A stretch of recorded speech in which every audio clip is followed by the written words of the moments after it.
Welcome to the audio version of our newest report. We hope you enjoy it. From IcedID to Dagon Locker ransomware in 29 days. Key takeaways. In late August 2023, we observed an intrusion that started with a phishing campaign using Prometheus TDS to distribute IcedID. IcedID dropped and executed a Cobalt Strike beacon, which was then used throughout the intrusion.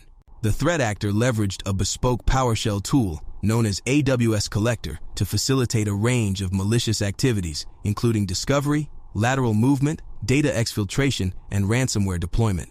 Group policy was used to distribute Cobalt Strike beacons at login to a specific privileged user group. The threat actor utilized a suite of tools to support their activities, deploying rclone, NetScan, NBTScan, AnyDesk, Seatbelt, ShareFinder, and AD-Find. This case had a TTR, time to ransomware, of 29 days. The DFIR report services.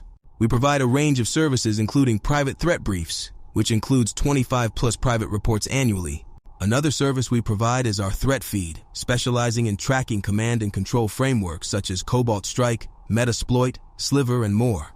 We also offer a private rule set which consists of exclusively curated rules using insights derived from private threat briefs and other internal cases. We invite you to reach out for a personalized demo of our services via our Contact Us page. Case summary. This intrusion started in August 2023 with a phishing campaign that distributed IcedID malware. This phishing operation utilized the Prometheus Traffic Direction System, TDS, to deliver the malware. Victims were directed to a fraudulent website mimicking an Azure download portal. Here, they were prompted to download a malicious JavaScript file. Upon executing this file, a multi-step attack was triggered. Initially, a batch file was generated and executed on the user's system.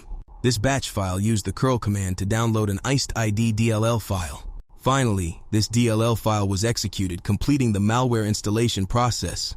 Once the DLL file was executed, the IcedID malware established persistence by creating a scheduled task on the infected system. This ensured that the malware would continue to operate even after the system was restarted. Following this, the malware established a command and control, C2, connection with the IcedID servers. Through this connection, it executed a series of discovery commands using standard Windows utilities to gather information about the infected system. About 30 hours after inactivity, the IcedID malware downloaded and executed a Cobalt Strike beacon. The Cobalt Strike beacon was staged on the temporary file-sharing website, file.io, and was downloaded to the infected host using PowerShell. Once executed, the threat actor leveraged commonly used system utilities such as net, whoami, NLTS, and ping to conduct discovery operations from the Cobalt Strike beacon. Shortly after these initial discovery operations, we observed access to the Local Security Authority Subsystem Service, LSASS, process, indicating attempts to access credentials. There was also evidence of the get system command being used for privilege escalation, allowing the attacker to obtain higher-level system privileges. Within just 5 minutes of executing the Cobalt Strike beacon, the threat actor initiated lateral movement within the network. They transferred a Cobalt Strike beacon to a domain controller using the Server Message Block, SMB protocol. This beacon was then executed via remote services. The threat actors continued their discovery activities on both the initial beachhead and the domain controller, specifically targeting file shares. To accomplish this, they utilized a combination of net commands, AD-Find, and ShareFinder to identify and access these network shares. After locating the desired network shares, they deployed rclone, though its usage was brief. Next, the threat actor shifted to using a custom PowerShell tool named AWS Collector. This tool's initial deployment involved executing a series of system discovery commands on remote hosts through its system info module. Approximately an hour and a half after initiating data exfiltration with rclone, the threat actor transitioned to their custom AWS Collector script to continue the data transfer to AWS S3 bucket storage. Over the ensuing hours, they continued discovery operations and even deployed a speed test tool, likely to assess the network speed and determine the feasibility and duration of their exfiltration efforts. As the data exfiltration progressed, they expanded their foothold in the environment by deploying Cobalt Strike beacons to additional hosts.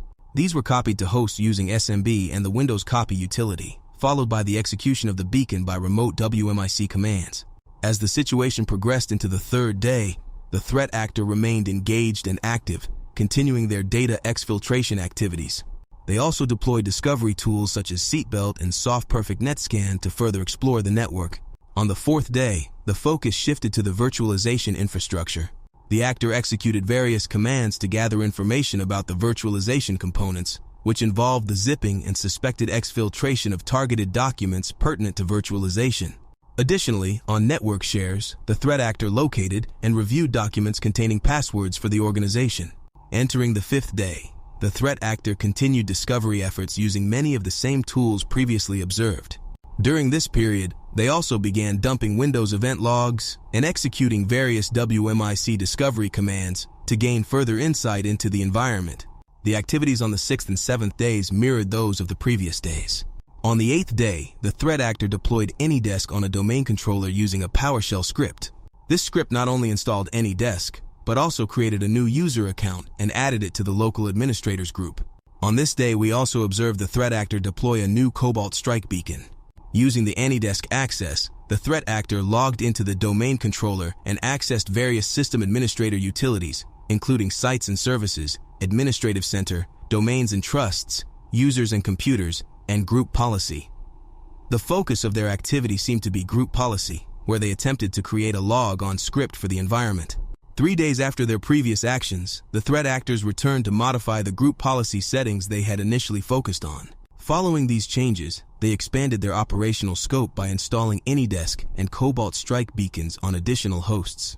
Over the next several days, the threat actors continued to return, utilizing the graphical user interfaces (GUI) of Windows administrative tools to review and likely analyze data. On the 28th day of activity, the threat actor resumed operations by attempting to configure a domain controller to proxy RDP access across another network segment using the NetSH utility. However, this configuration failed to achieve their intended result and was promptly removed. The threat actor also engaged in network reconnaissance by requesting service principal names, SPNs, using the setSPN command line tool. On the 29th day, they started running discovery checks using net commands. About 5 hours later, they prepared for their final operations by staging a Dagon Locker ransomware file on a domain controller.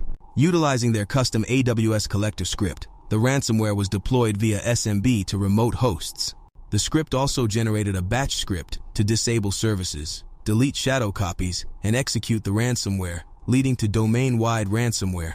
This entire process resulted in a time to ransomware, TTR, of 684 hours over 29 days.